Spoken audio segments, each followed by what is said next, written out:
Time now for our healthy living segment with personal trainer Eric Stratman from CrossFit ENG in Cape Coral. Yeah, and this morning he's getting us more on how to keep those 2021 fitness goals. Good morning, Eric. What's up?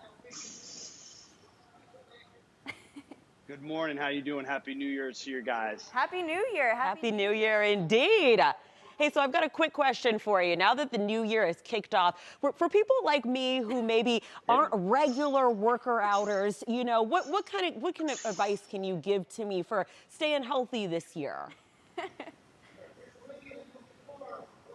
Well, it's great that you're asking that question. The answer is absolutely yes. Whoever it is, unless you're unable to move around, we can definitely get you going.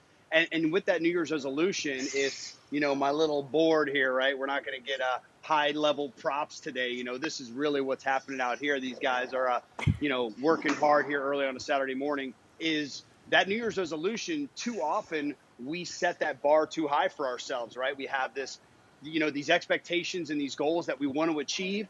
And just as I had on my board there, SMART goals, when you look at that acronym, and that's something, we post through, the beginning of January, so key that you have specific, measurable, attainable.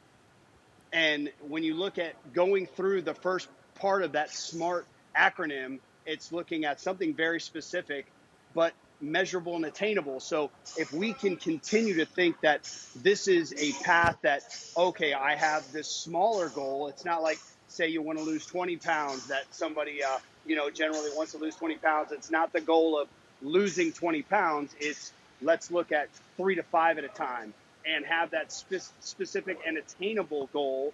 And that's where you look at, the time bound of that SMART acronym. So it enables you to have that opportunity to be as successful as possible with your New Year's resolutions, but then taking it easy. I mean, as you said, somebody like me hasn't worked out.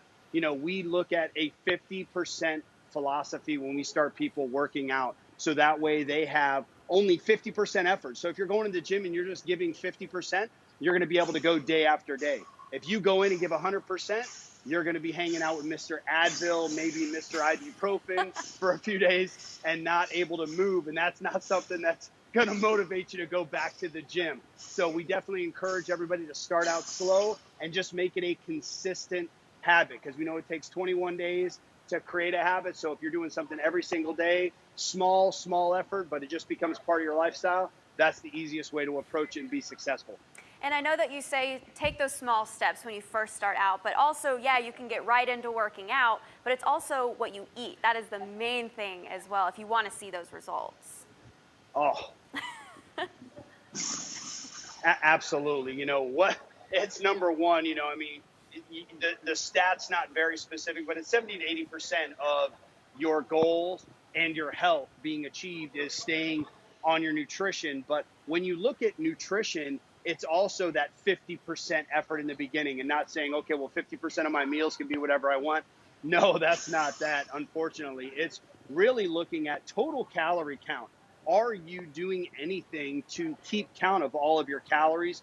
We recommend MyFitnessPal. It's a free app, and it makes it very easy for everybody to track all of their calories and see exactly what's going in, because if you're eating more than you're burning, then obviously you're gaining weight. Or if you're eating what you're burning, you're maintaining, or if there's a small deficit. And that's something we really emphasize. Just like the 50% we were talking about with exercise, you want a 200 to 300 calorie deficit a day. Too often we see people want to have 500, 700, 1,000 calorie deficit. And metabolically, your body can't handle that. And it actually slows your metabolism down. So yes, eat more to lose more, believe it or not.